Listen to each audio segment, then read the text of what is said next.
support the work of the KPO in implementation of the Leeds improvement method.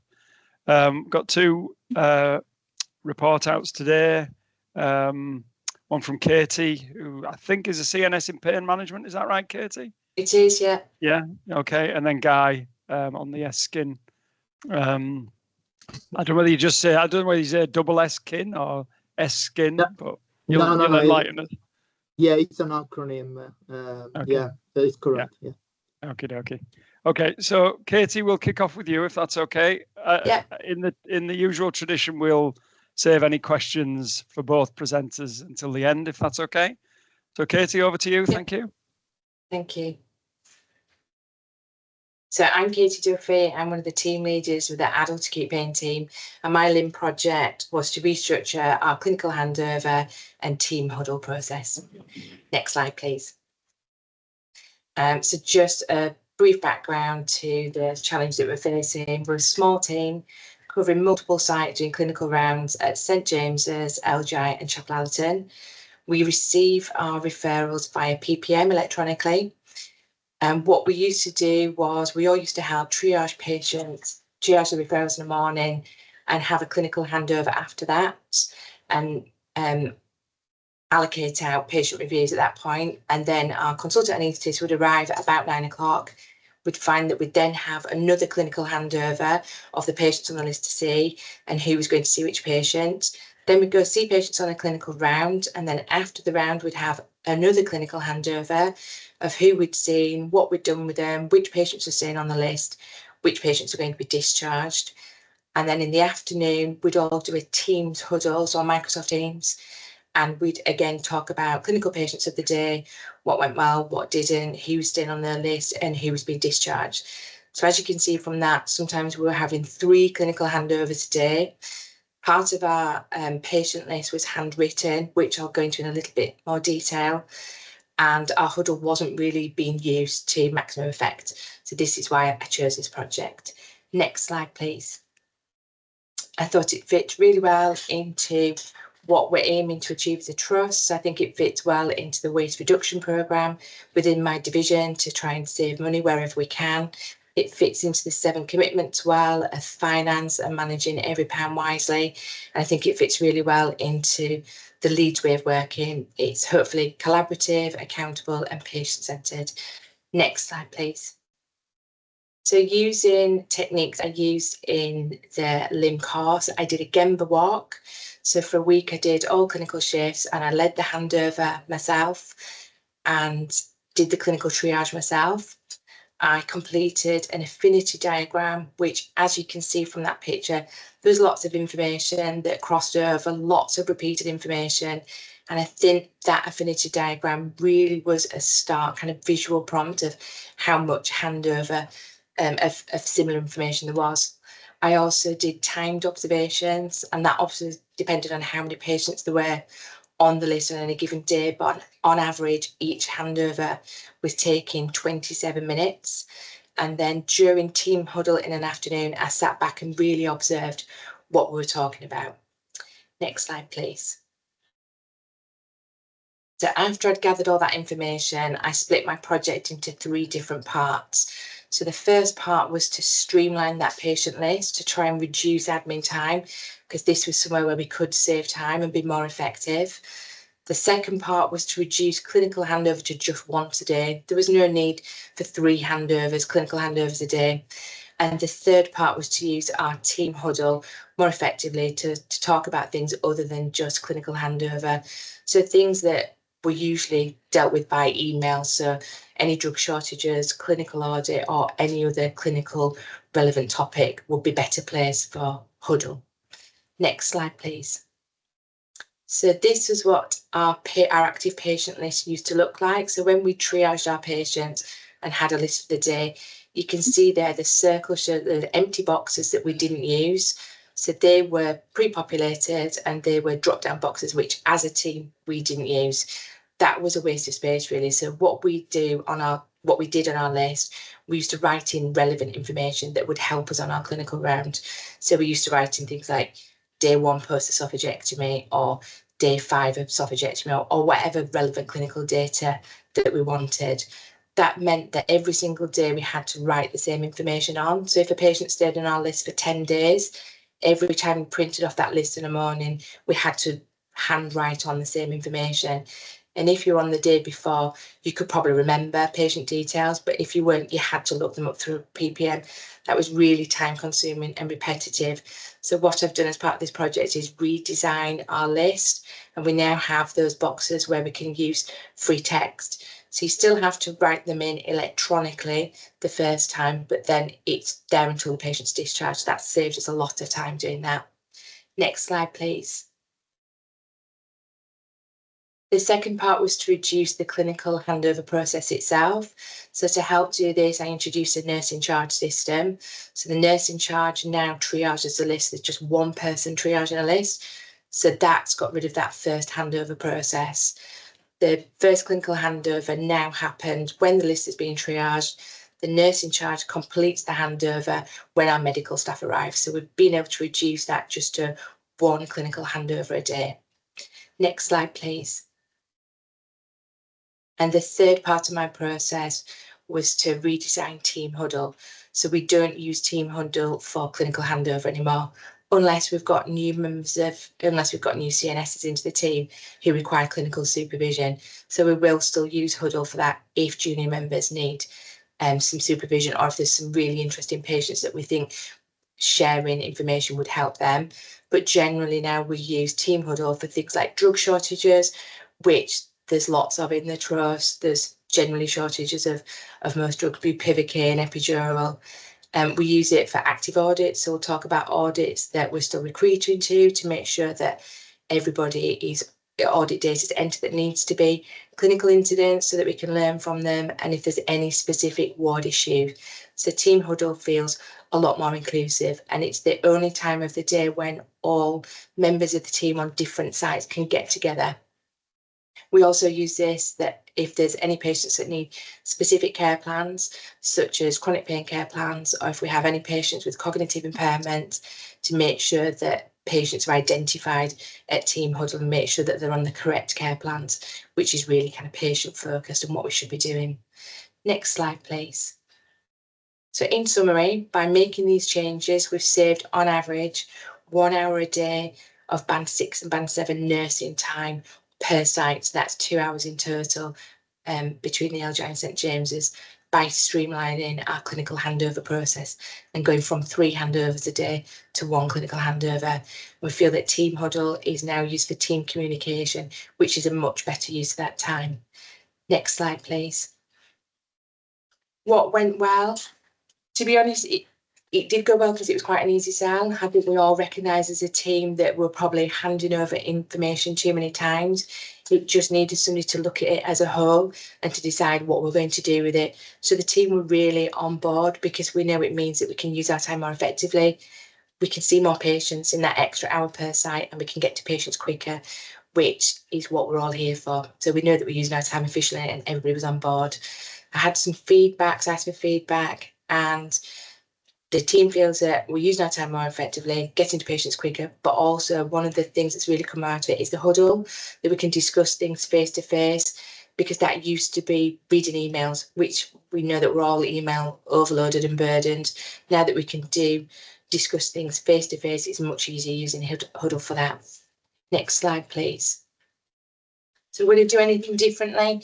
The only thing that I would do differently is that when I introduced the nurse in charge role, I don't think I'd fully accounted for that a nurse in charge role on a ward is very different to what our nurse in charge role is in a small CNS team, and what specifically this nurse in charge role for. So I did end up developing a standard operating procedure for the nurse in charge role for our team. With hindsight, I probably should have done that before I introduced it. So if I did this project again, I'd make that SOP first and get that through to the team before I actually implemented it. But other than that, the project went really well, so I was really happy with it. Thank you very much for listening. Fabulous. That was fantastic. Okay, we will just quickly move on to Guy, and then we'll take any questions at the end, if that's okay. Guy? Right, so yeah, my name is Gaetano Romano, but people call me as Guy. I'm a project nurse within the professional practice standards team, and I work on the paper and digital nursing documentation. So my project for LIM is based on digitizing the skin bundle in order to minimize wastes, such as paper usage, and increase the amount of time that our staff is caring for patients rather than completing administrative tasks. Next slide, please. Right, so as you may be aware, the LTH is one of the last trusts in the Yorkshire region that is not fully digital with its documentation. So at the moment, we've got almost 1,300 documents out there between LTH official documents, homemade, or old versions. So we also have this sort of hybrid situation where we've got paper documents, but also digital documents on PPM. So the project will help enrich, a couple of points in the 7 commitments, which are the finance and sustainability, because we're gonna use, less paper, and we're gonna spend less money on printing. Ultimately, this will improve patients' care. For example, staff is spending a lot of time to fill out documentation, so this takes time away from patient care, and this is where incidents like pressure ulcers or falls happens, despite the fact that they keep documenting on the documents. Next slide, please. So I've used different LIM tools to collect data. I did Gemba walks to talk to staff, and I found out they're not happy with this hybrid situation and with the amount of duplication. So some of them, they were also staying late, documenting things already documented somewhere else. So I sat down and I did a process map for the skin pathway, and I've chosen the skin because obviously it's the most used document trust-wide, so it's gonna save a lot of money, as I'm gonna tell you in a moment. Cautious of time, I won't go into the details of the map, but happy to share it with people if they want.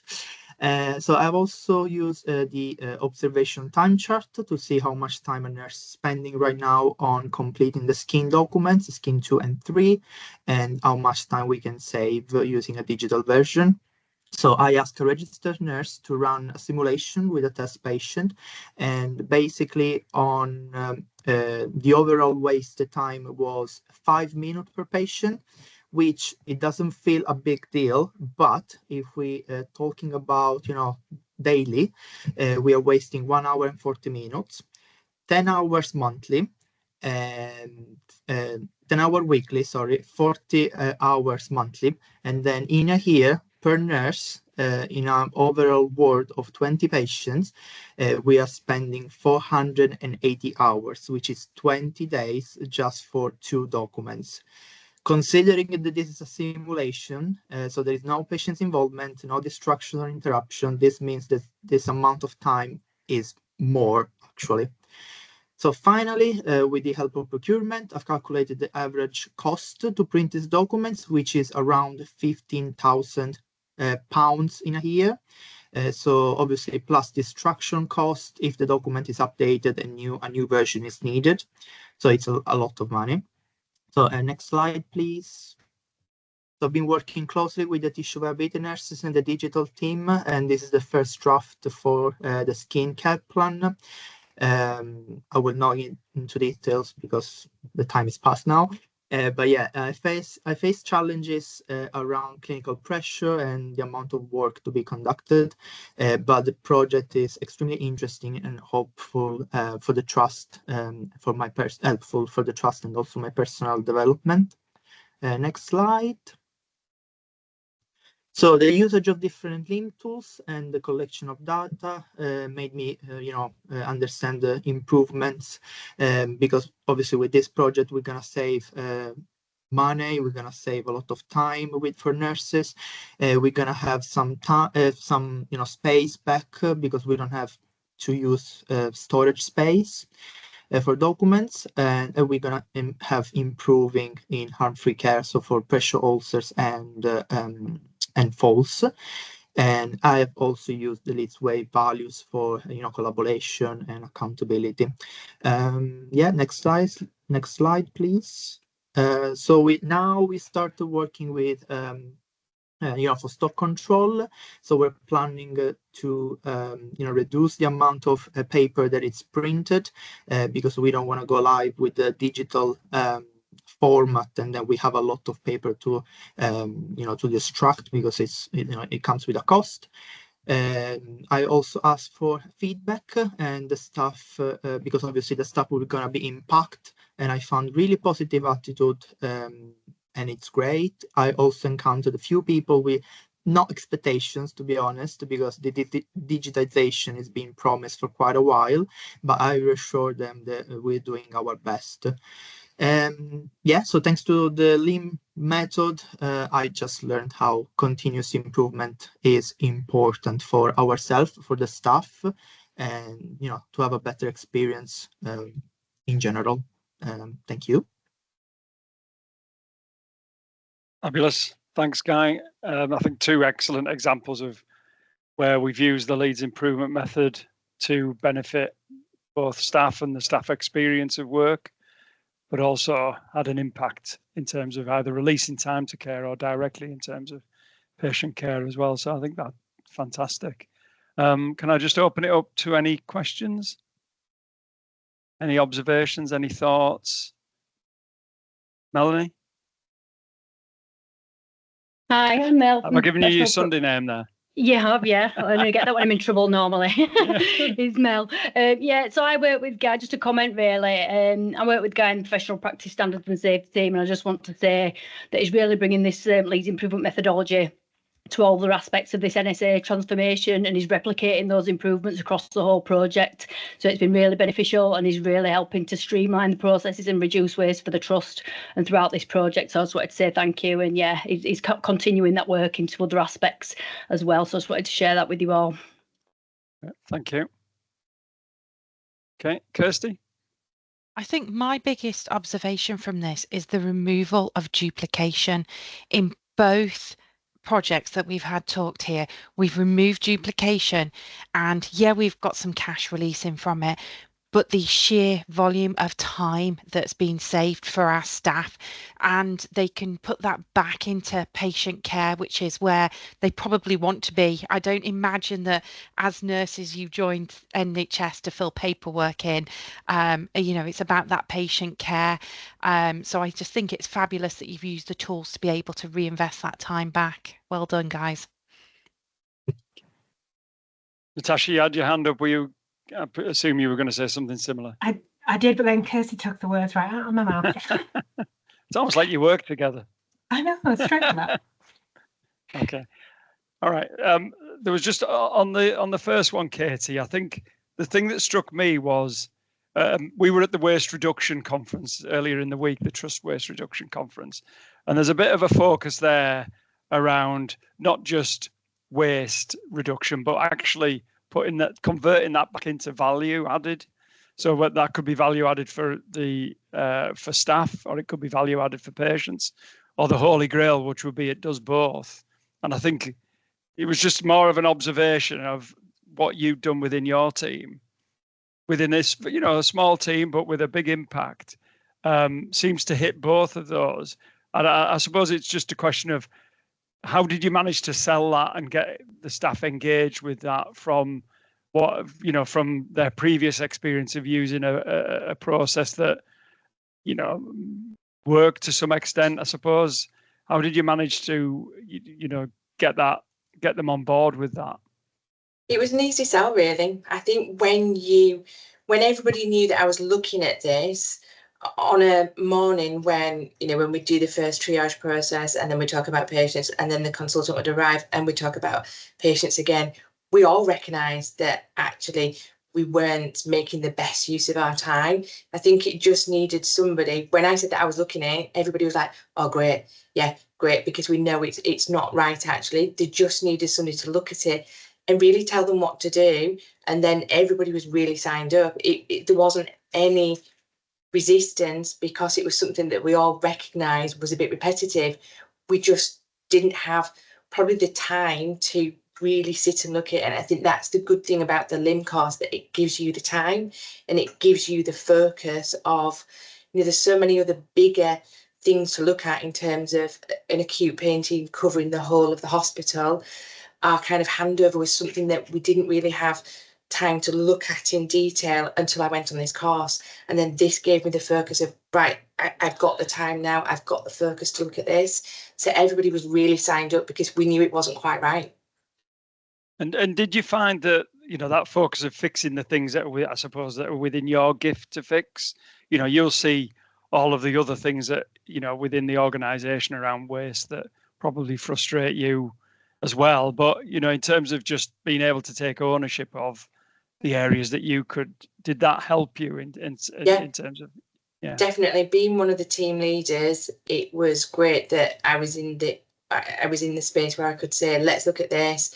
This is what I've done. Is everybody signed up? It's something that I can fix. Sometimes when I go on to ward areas and there's processes that I think, oh, that, you know, that's a bit wasteful. That's not my area to be able to fix it. I can kind of give feedback and help. We are more of a liaison service, but having something within my own team that we could fix was definitely beneficial. It really helped.